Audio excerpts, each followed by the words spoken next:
राज दरबार भरा हुआ था। तब राजा ने राज दरबार में सभी लोगों को एक सवाल किया। राजा की 4 सवाल थे। पहला सवाल राजा ने पूछा, भरे दरबार में राजा ने पहला सवाल पूछा, परमेश्वर खुदा क्या खाता है? दूसरा सवाल राजा ने किया, परमेश्वर कब रोता है? और तीसरा सवाल राजा ने यह किया, परमेश्वर कब हंसता है?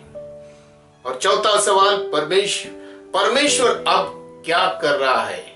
ये 4 सवाल दरबार में रखने के बाद वहां बैठे हुए दरबार में रहने वाले सभी प्रकांड पंडित ज्ञानी कोई भी उसका जवाब नहीं दे पाया। तब उस दरबार में भरे दरबार में एक सामान्य मजदूर हाजिर हुआ और सामान्य भेष पहनकर उस दरबार में हाजिर होकर उन्होंने राजा से उन्होंने विनती किया कि आपके सवालों का जवाब मैं देने जा रहा हूं। तभी राजा ने उनसे पहला सवाल किया, क्या ईश्वर क्या खाता है? तभी मजदूर ने राजा से जवाब दिया, मनुष्य का घमंड ईश्वर खा जाता है।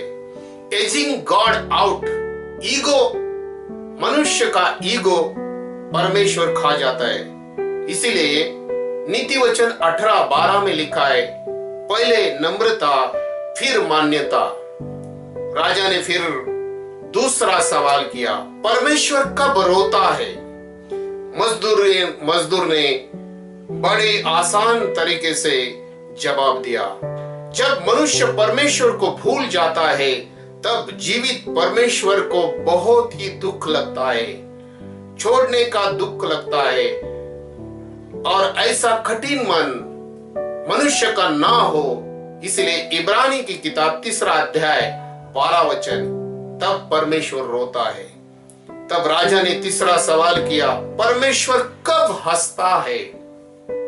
मजदूर ने फिर जवाब दिया, 2 भाइयों के बीच में प्रॉपर्टी या जमीन के वास्ते आपस में जब मुकदमा होता है, जब ये केस न्यायालय में जाती है तो परमेश्वर हंसता है। क्यों हंसता है? क्योंकि मट्टी में जाने वाला इंसान मट्टी के बारे में कितना चिंता करता है। पहले करंती की किताब 6वां अध्याय 6 और 7 वचन में इसके बारे में लिखा है। फिर राजा ने चौथा सवाल किया, अब परमेश्वर क्या कर रहा है? तब मजदूर ने कहा, हे राजा, आप तो सिंहासन पर बैठे हो और मैं जमीन पर हूं, मुझे सिंहासन पर बिठाओ। तब राजा ने उसे सिंहासन पर बिठाया और राजा खुद जमीन पर बैठ गया। तब मजदूर ने राजा से और दरबार से यही कहा, देखो सारे पृथ्वी के लोगों, देखो सारे पृथ्वी के राजाओं, यीशु राजा ने ऐसा ही किया है। मुझ जैसे मजदूर को सिंहासन बिठाने के लिए खुद जमीन पर आया, धरती पर आया।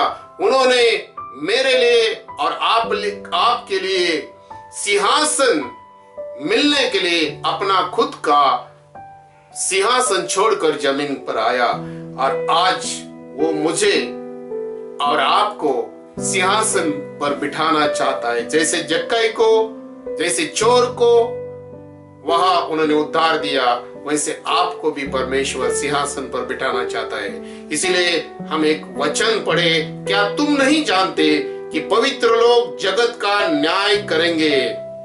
क्या तुम नहीं जानते कि पवित्र लोग जगत का न्याय करेंगे? पहला करंती 6वां अध्याय 2 और 3 वचन। आमीन।